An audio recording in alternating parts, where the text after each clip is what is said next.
a certain kind of light that's never shone on me. Et ce sont souvent, et c'est le cas, vous allez voir, ce sont souvent de très jolies villes, mais voilà. L'histoire, et quand on parlait de ça, immédiatement Patrice Ronnet a dit ah oui, Vichy, bah oui, Vichy, mauvaise réputation, et pour cause. Et puis après on se dit ouais, ville thermale, bah oui, mais pas seulement. Mais pas seulement, il n'y a pas que ça. C'est l'une des plus belles villes à la campagne, Vichy. Il y a même des plages sur les berges de l'Allier, il y a un golfe, on y vient de partout. Mais pourquoi victime? Bah, évidemment, Pétain s'y est installé pendant la guerre. Mais si Pétain s'y était installé pendant la guerre, il y avait une raison. Cette ville, elle était hyper moderne, elle jouissait du meilleur standard téléphonique. Elle avait un parc hôtelier énorme, impressionnant. Et voilà, et elle a été victime de sa beauté, quelque part. Hein. Alors c'est vrai qu'elle est connue depuis l'époque gallo-romaine pour les eaux de Vichy.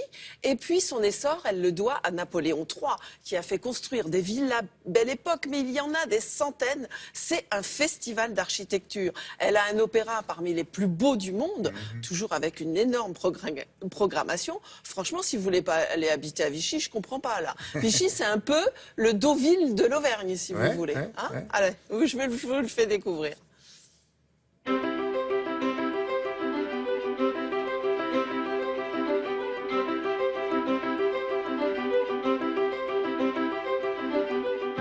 Vichy est une ville exceptionnelle. Tout au long de l'histoire, elle va connaître un destin assez fabuleux, et notamment grâce à l'arrivée de Napoléon III.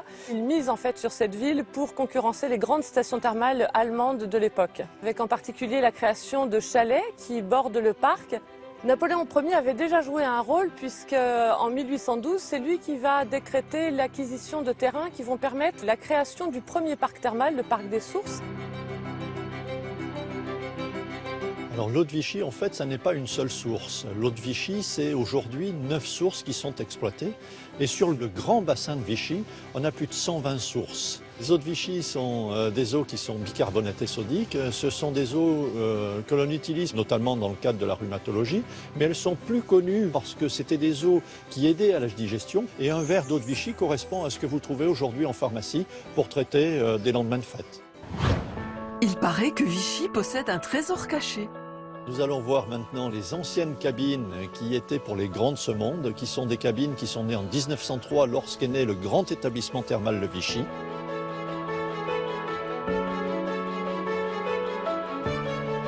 La fréquentation va s'accroître très régulièrement et jusqu'aux années 60, même 1960, avec en particulier une période très très faste autour de 1900, avec des palaces mais aussi avec des villas de style très éclectique qui vont donner un charme fou à la station. Des villas, des promenades, des boutiques, un salon de thé, des confiseries. Alors on avait une clientèle étrangère qui était très présente, en particulier une clientèle en provenance d'Afrique du Nord. Donc on a un style mauresque qui était aussi un style qu'on associait au lieu de détente, qui correspondait parfaitement à ce qu'on venait faire à Vichy. Il en reste un bonbon fameux, le marocain, parce qu'il n'y a pas que des pastilles à Vichy. Entre 1890 et 1914, il y a une première vague de très très grandes constructions à Vichy.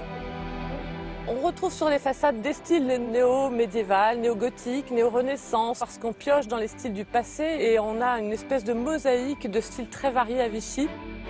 Et même une église art déco, Saint-Blaise.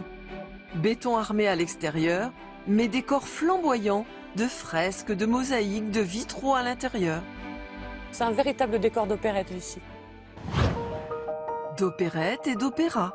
Diana, directeur artistique de l'Opéra de Vichy, entretient une véritable passion avec son art depuis 26 ans.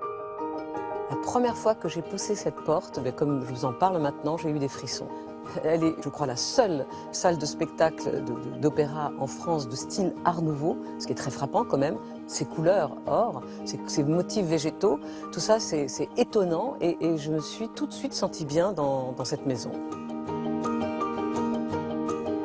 Charles Yapine a chanté ici, Maurice Béjart a commencé sur cette scène de l'opéra en 1946. Cette salle est sous les auspices des plus grands noms également du théâtre, Sarah Bernard, Réjeanne, Boudet-Sully, Coquelin, qui étaient des grands comédiens de la fin du 19e.